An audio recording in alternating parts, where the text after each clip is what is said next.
Hello बच्चों, कैसे हो? आपका स्वागत है त्रिपान स्टडी सेंटर में।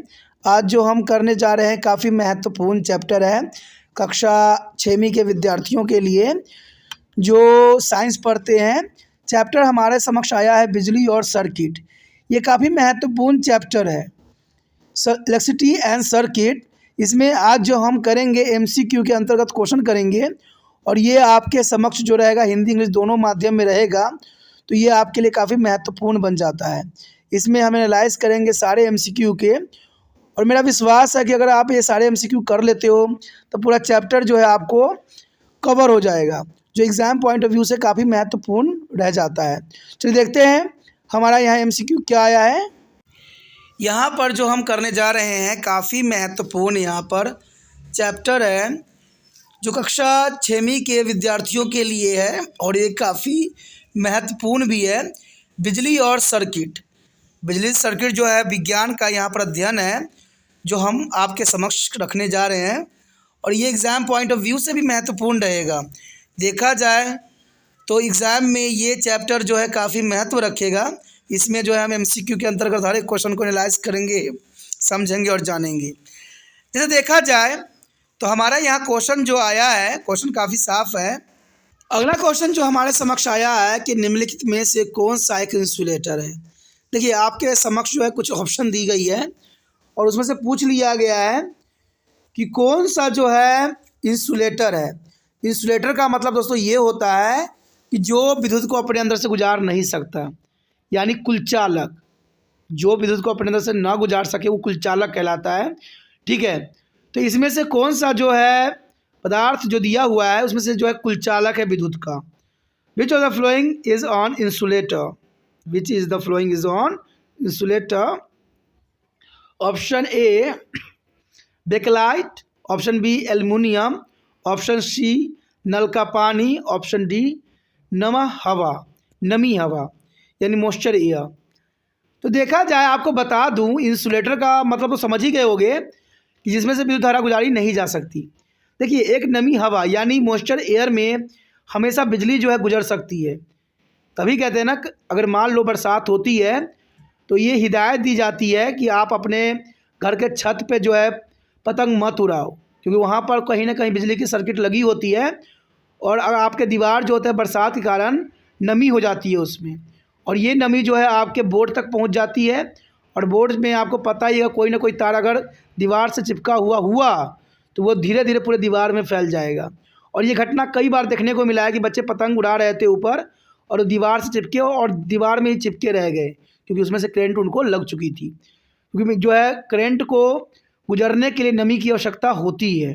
ठीक है, इसलिए देखा जाए तो मॉइस्चर हवा जो होती है वो एक तरह का कंडक्टर होती है, ना कि इंसुलेटर होती है। नल का पानी की बात करें तो नल की पानी में जो है सोडियम होती है, और जहाँ सोडियम होगा नमक होगी वो जो है विद्युत का चालक होगा। तो नल के पानी में सोडियम होती है इसलिए वो विद्युत का चालक करता है, ना कि वो इंसुलेटर होता है।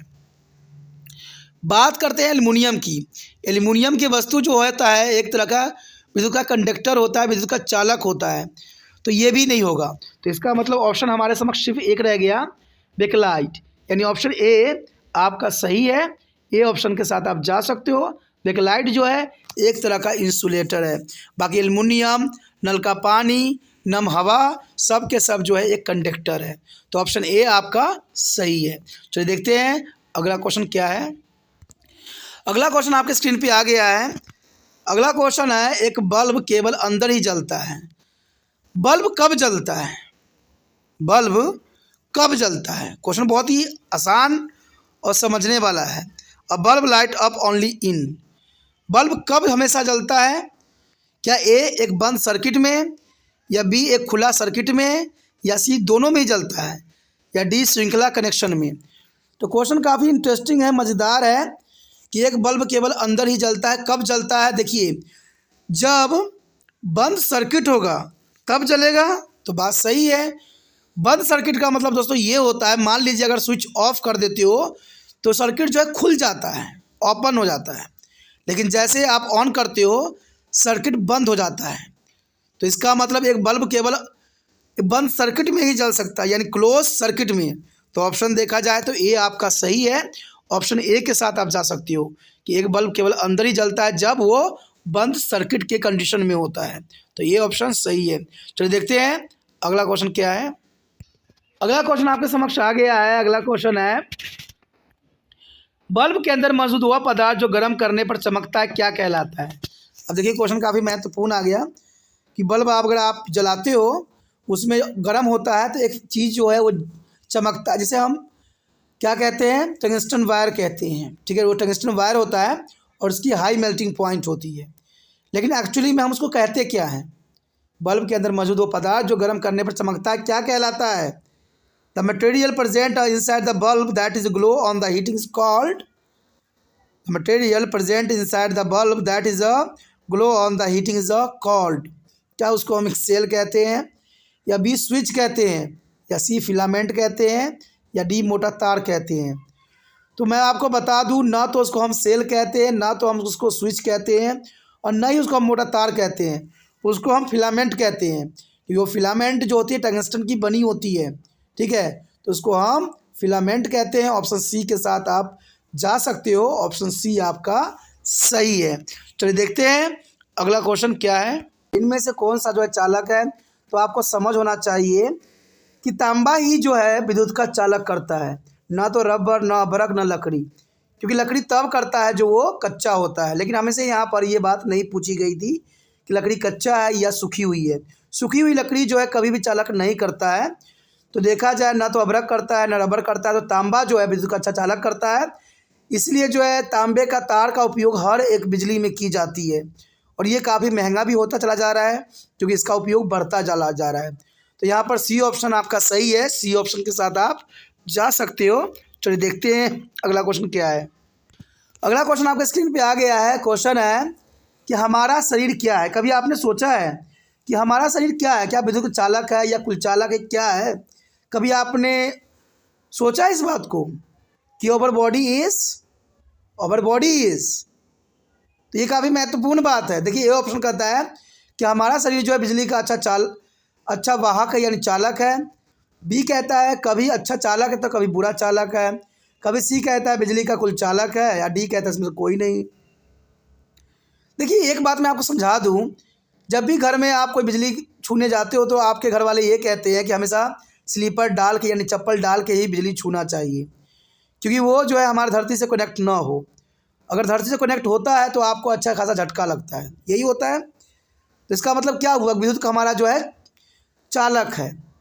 लेकिन देखा जाए तो हमारा शरीर, अगर हम जनरली तौर पर देखें तो हमारा शरीर जो है बिजली का एक अच्छा वाहक है यानी चालक है, क्योंकि हमारे शरीर से बिजली गुजर सकती है, इसमें कोई दो राय नहीं है। और ये नहीं कि आप चप्पल पहन के बिजली को छूने चले जाओ। आपके शरीर में भी नमी होती है, मॉइस्चर होता है, तो आप चप्पल पहनो चाहे जूता पहनो, झटका तो आपको लगेगा ही लगेगा, क्योंकि आपके शरीर से जो नमी होती है वो थोड़ी चली जाती है। तो कभी भी ऐसा गलती ना करना कि बिजली जो है बहुत ही ख़तरनाक है, बिजली से बचना ज़रूरी है। अगर आप वोल्टेज से नहीं बचोगे तो वो ख़तरनाक आपके लिए हो सकता है। इसलिए कभी भी अगर आपको कोई चीज़ ऑन करना है, ऑफ़ करना है, तो समझदारी से कीजिए, और कभी भी कोई तार नंगी है उसको मत छूइए, क्योंकि वो जानलेवा भी हो सकता है। और ये काफ़ी महत्वपूर्ण है, ये समझने वाली बात है। ठीक है, चाहे आप जूते पहन के बिजली छुओ, चाहे आप नंगे पैर छुओ, लेकिन कभी नहीं छूना चाहिए। छुओ तब जब ज़रूरत हो, और फालतू में कभी भी जो है स्विच पे उंगली का रख के जो है ये मत रखो। कई बच्चों को मैंने देखा है कि स्विच पे उंगली रख के ही क्या करते हैं, दबाते तो हैं, ऑन तो करते हैं, और उंगली स्विच पे ही रखे हुए रहते हैं। तो ये गलत हो सकता है, क्या पता उसमें कोई तार निकल के आपके उंगली तक टच हो जाए और आपको झटका लग सकता है। तो यहाँ ऑप्शन आपको पता लग ही गया होगा, ऑप्शन ए बिजली का एक अच्छा वाहक है यानी चालक है। तो ऑप्शन ए के साथ आप जा सकते हो, काफ़ी सही आंसर है। चलिए देखते हैं अगला क्वेश्चन क्या है। अगला क्वेश्चन जो आपके स्क्रीन पे आया है, क्वेश्चन है दो या दो से अधिक सेल का संयोजन क्या कहलाता है। क्वेश्चन बहुत ही साफ है, जब दो या दो से अधिक सेलों को आपस में हम जोड़ देते हैं तो उसको हम क्या कहते हैं। तो क्वेश्चन है a combination of two or more cell is called, the combination of two or more cell is called, क्या उसको हम बैटरी कहते हैं, या बी सेल कहते हैं, या सी बल्ब कहते हैं, या डी सर्किट कहते हैं। मैं आपको बता दूं, मैंने आपको समझाने की कोशिश भी किया था कि अगर हम जो कहते हैं घड़ियों में, रिमोट कंट्रोल में जो हम सेल यूज़ करते हैं, खिलौनों में जो हम सेल यूज़ करते हैं, वो एक सेल होता है। जब हम एक सेल यूज़ करते हैं तो उसको हम सेल कहते हैं।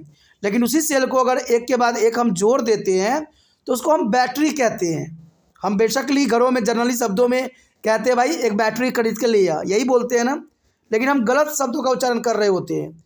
हमें बैटरी नहीं कहना चाहिए, हमें ड्राई सेल कहना चाहिए या हमें सेल कहना चाहिए, समझे। हम लोग कभी भी उच्चारण करते हैं गलत करते हैं। आप जब ये बात बोलते हो कि हम जा एक बैटरी खरीद के ले आ, तो इसका मतलब आप एक बैटरी की बात नहीं कर रहे हो, एक सेल की बात नहीं कर रहे हो, आप 3-4 जो है बात कर रहे हो कि 3-4 सेल की बात कर रहे हो। और ये आपने कभी सोचा भी नहीं होगा कि ऐसा भी होता है, क्योंकि ये तभी समझ में आती है जब आप बच्चे पढ़ते लिखते हैं, समझते हैं। और आजकल की पढ़ाई लिखाई भी पता ही है कि बहुत ही महान है, न बच्चों की समझ है न विचार है, सब बच्चे जो है रट्टूबाज हैं, सब रटने पे लगे हुए हैं, समझ किसी को कुछ नहीं है। ये मैं आपको यकीन के साथ दिला सकता हूँ कि बच्चे कोई भी समझने की कोशिश नहीं कर रहे हैं, सिर्फ रट रहे हैं या सरकार उनको पास करके आगे निकाल रहे हैं। आप कई बच्चों को देख लीजिए, कई, मैंने कह दी एक बात मैं आप गारंटी के साथ कह सकता हूँ कि 100 बच्चों में से सिर्फ 25 बच्चे जो होंगे जिनको समझ होगी, बाकी देखा जाए तो 75 बच्चे जो हैं जिनको ना तो समझ है, ना लिखने आ रहा है, ना पढ़ने आ रहा है। तभी तो ये भारत है। भारत में कहते हैं ना, सरकार आज अनपढ़ता की आगे तरफ बढ़ा रही है, पढ़ाई लिखाई को आगे लेके नहीं ले जा रही है। पहले के समय में सिलेबस भी मोटी थी, बच्चों के ज्ञान भी समझ थी, एग्ज़ाम में भी बच्चों को फेल की जा रही थी, तो बच्चों को समझ डर था कि मैं नहीं पढ़ूंगा तो फेल हो जाऊंगा। आजकल तो सरकार ने ही 8वीं कक्षा तक बच्चों को पास करने का प्रावधान बना दिया है, क्योंकि अनपढ़ भारत बनाएंगे तब ना इनकी बातें सब जो है अनपढ़ लोग मानेंगे, जैसा चाहेंगे वैसे नचा सकते हैं। तो यही बात है दोस्तों, समझदार बनो। कभी भी जब भी आप घरों में बोलते हो ना, तो ये मत बोला करो बैटरी लिया सेल लिया, ठीक है। तो यही क्वेश्चन है, जब 2 या 2 से अधिक सेलों का संयोजन हम करते हैं तो वो बैटरी कहलाती है, यानी ऑप्शन ए सही है, बैटरी। तो बैटरी पे आप जा सकते हो, ये आपका सही रहेगा। चलिए देखते हैं अगला क्वेश्चन क्या है। अगला क्वेश्चन आपके स्क्रीन पे आ गया है। क्वेश्चन है काफ़ी महत्वपूर्ण है। क्वेश्चन है कि रबर क्या है। रबर तो आपको पता ही होगा, रबर क्या है, ठीक है। व्हाट इज़ द रबर, क्योंकि हमें यहाँ पर इलेक्ट्रिसिटी के रिगार्डिंग पूछा गया है। तो रबर का इलेक्ट्रिसिटी में क्या रोल है, क्या वो अर्धचालक है, कुलचालक है, इंसुलेटर है। तो ऑप्शन देखिए है, एक अर्धचालक है, बी कहता है, एक कंडक्टर है, सी कहता है कि इंसुलेटर है, डी कहता है इनमें से कोई नहीं। तो जैसा कि आपको पता ही होगा कि रबर जो है विद्युत का चालक नहीं करता है, क्योंकि वो एक तरह का इंसुलेटर है, ठीक है। तो जनरल सी बात है, यहाँ पर जो है ऑप्शन सी आपका सही जाएगा कि रबर जो है एक इंसुलेटर है। तो सी ऑप्शन आपका सही गया, एक इंसुलेटर, रबर एक इंसुलेटर है। चलिए देखते हैं अगला क्वेश्चन क्या है। अगला क्वेश्चन आपके स्क्रीन पे आ गया है। क्वेश्चन है कि बल्ब का फिलामेंट बना होता है, जो बल्ब का फिलामेंट होती है वो किसकी बनी होती है। बल्ब में आपने चमकता हुआ देखा होगा, जो अगर आप रेड बल्ब तोड़ोगे तो उसमें एक चमकता हुआ ना एक वायर निकलेगी जिगजैग वाली, उस वायर आखिर किस चीज़ का बना होता है, किस चीज़ का, उस मटेरियल का नाम क्या है, जिसकी हाई मेल्टिंग पॉइंट है। मैं कई क्वेश्चन में समझाया हूँ और आंसर भी बताया था, लेकिन यहाँ पर आंसर आपको सोचना है कि इस बल्ब के फिलामेंट को हम क्या कहते हैं, किस नाम से जानते हैं। Which of the following is which filament is bulb is made of. You know that question is very interesting. The filament of bulb is made of the following option है। Option A tungsten, option B platinum, option C aluminium, option D chromium. Question काफ़ी महत्वपूर्ण और समझने वाली है कि bulb का filament बना होता है। जैसे कि मैंने कई बार आपको बताया है कि बल्ब का फिलामेंट जो होती है टंगस्टन की बनी होती है और इसकी हाई मेल्टिंग पॉइंट होती है, टंगस्टन की हाई मेल्टिंग पॉइंट होती है। तो यहाँ पर आप देख सकते हो कि ऑप्शन ए में टंगस्टन यूज़ की गई है। क्रोमियम में नहीं होता है, एल्युमिनियम में नहीं होता है, प्लैटिनम में नहीं होता है। टंगस्टन का यूज़ किया जाता है बल्ब के फिलामेंट बनाने के लिए, क्योंकि इसका बनाने के लिए यही कारण होता है कि इसकी हाई जो है गलनांक होती है, गलनांक की क्षमता उच्च होती है, यानी हाई मेल्टिंग पॉइंट होती है। तो चलिए देखते हैं अगला क्वेश्चन क्या है। अगला क्वेश्चन आपके स्क्रीन पे आ गया होगा। देखिए अगला क्वेश्चन है कि निम्नलिखित में से कौन सा एक गैर चालक या विद्युत है। यानी गैर चालक का मतलब होता है जो अपने अंदर से जो है विद्युत धारा गुजार नहीं सकता है, जो विद्युत का कुल चालक होता है। तो समझ में आ गया होगा। विच of the following is a non conductor electricity. Non conductor electricity है। ए बैटरी, डी रबर का दस्ताना, सी धातु का चम्मच, डी सिक्का। तो ये क्वेश्चन काफ़ी महत्वपूर्ण है। हमने बैटरी की चर्चा भी की थी। बैटरी जो है विद्युत का चालक होता है और इसके 2 टर्मिनल होते हैं। सिक्का जो होता है एल्युमिनियम की बनी होती है या कोई और धातु की बनी होती है, तो ये विद्युत का अच्छा चालक होता है, ना कि कुल चालक होता है। धातु के अगर चम्मच बने हुए हैं तो जनरल सी बात है वो विद्युत का चालक होगा। अब देखिए धातु का ही चम्मच बताया गया, प्लास्टिक की बात नहीं की गई है। प्लास्टिक तो होता तो कुल चालक होता, लेकिन यहाँ धातु का चम्मच, तो धातु के चम्मच जितने भी होते हैं विद्युत के अच्छे चालक होते हैं। और देखा जाए रबर का दस्ताना, अगर रबर का दस्ताना है तो वो विद्युत का चालन नहीं करेगा। तो इसका मतलब ऑप्शन बी आपका सही है। ऑप्शन बी के साथ आप जा सकते हो कि रबर का जो है दस्ताना गैर चालक विद्युत है, यानी बी ऑप्शन आपका सही है। बी ऑप्शन के साथ आप जा सकते हो। चलिए देखते हैं हमारा अंतिम क्वेश्चन क्या है। अगला क्वेश्चन आपके स्क्रीन पे आ गया होगा। क्वेश्चन है कि वह बल्ब जिसका फिलामेंट टूटा हुआ है क्या कहलाता है। टूटा हुआ का मतलब होता है जो दोस्तों कि जिसका जो है ओपन होता है, ठीक है, टूटा हुआ होता है, ये बात बताई गई है। तो क्वेश्चन है the bulb was a filament break is called. Break is called, क्या उसको जुड़ा हुआ कहते हैं, यानी फ्यूज़ कहते हैं। जुड़ा हुआ का मतलब होता है फ्यूज़। बी कहता है चमक रहा है, सी कह रहा है कंडक्टर है, डी है इनमें से कोई नहीं। तो देख मैं बता दूं, ऑप्शन ए जो है फ्यूज़ है, ऑप्शन बी है ग्लोइंग है, ऑप्शन सी कंडक्टर है, डी नॉन ऑफ दिस। तो यहाँ क्वेश्चन साफ है, जो बल्ब जिसका फिलामेंट टूटा हुआ रहता है वो क्या कहलाता है। देखिए फिलामेंट जब टूट जाता है तो उसको हम फ्यूज़ कहते हैं। हम कहते हैं ना बल्ब फ्यूज़ हो गया, हम क्या कहते हैं, कभी आपने सुना होगा कि बल्ब जो है फ्यूज़ हो गया। फ्यूज़ का मतलब होता है कि जो उसके टंगस्टन फिलामेंट होते हैं वो टूट जाता है, ठीक है, टूट गया तो हम क्या वर्ड यूज़ करते हैं, फ्यूज़ हो गया। तो इसका मतलब ऑप्शन ए सही जाएगा, क्योंकि ए में मैंने आपको बताया था जुड़ा हुआ यानी फ्यूज़। ए ऑप्शन सही है। यहाँ पर जुड़ा हुआ का मतलब होता है फ्यूज़, ठीक है। बेशकली देखिए हिंदी का शब्द बड़े कठिन होते हैं, लेकिन मैंने इंग्लिश में इसलिए ही ट्रांसलेट किया है कि यहाँ फ्यूज़ वो होगा वर्ड। तो फ्यूज़ मतलब इसका आंसर होगा फ्यूज़ ए। तो आप फ्यूज़ के साथ जा सकते हो कि वह बल्ब जिसका फिलामेंट टूट जाता है हम उसको फ्यूज़ कहते हैं, फ्यूज़ बल्ब हो गया। तो ये काफ़ी महत्वपूर्ण क्वेश्चन था। यहाँ सारे क्वेश्चन जो है काफ़ी महत्वपूर्ण रखता है एग्ज़ाम पॉइंट ऑफ व्यू से। अगर आपको समझ में आया, अच्छा लगा, अगर आप चाहते हो कि और भी वीडियो आपको इसी प्रकार प्राप्त होता रहे, तो आपको भी एक कार्य करना है, तिरपान स्टडी सेंटर का मदद करना है। और मदद तब करना है जब ये वीडियो सब बच्चे तक पहुँचेगा। और वीडियो पहुँचाने के लिए आपको दोस्तों कुछ नहीं करना है, यूट्यूब से जो है शेयर का बटन दबाना है और इसको व्हाट्सएप स्टेटस के पर ले जाके इसको जो है स्टेटस पे लगा देना है।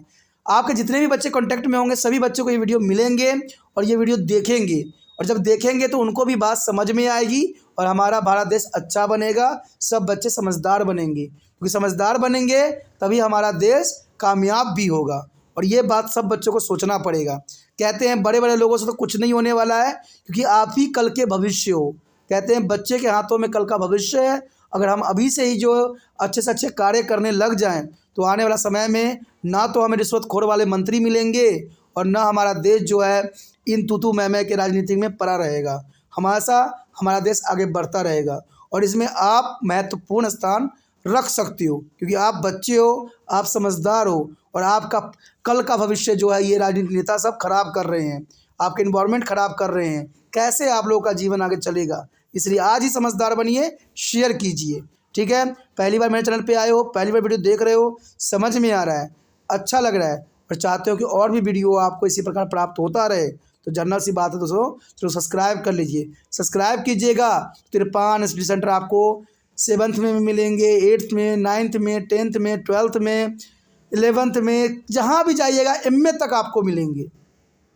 तिरपान स्टडी सेंटर 6th से लेके MA तक के बच्चों के लिए हर मीडियम के लिए अग्रसर है, और सारे वीडियो आपको प्लेलिस्ट पे बहुत ही आसानी से मिल सकता है। तो सोचिए नहीं, विचार ना कीजिए, अभी तिरपान स्टडी सेंटर को सब्सक्राइब करके अपने मोबाइल में सेव कीजिए।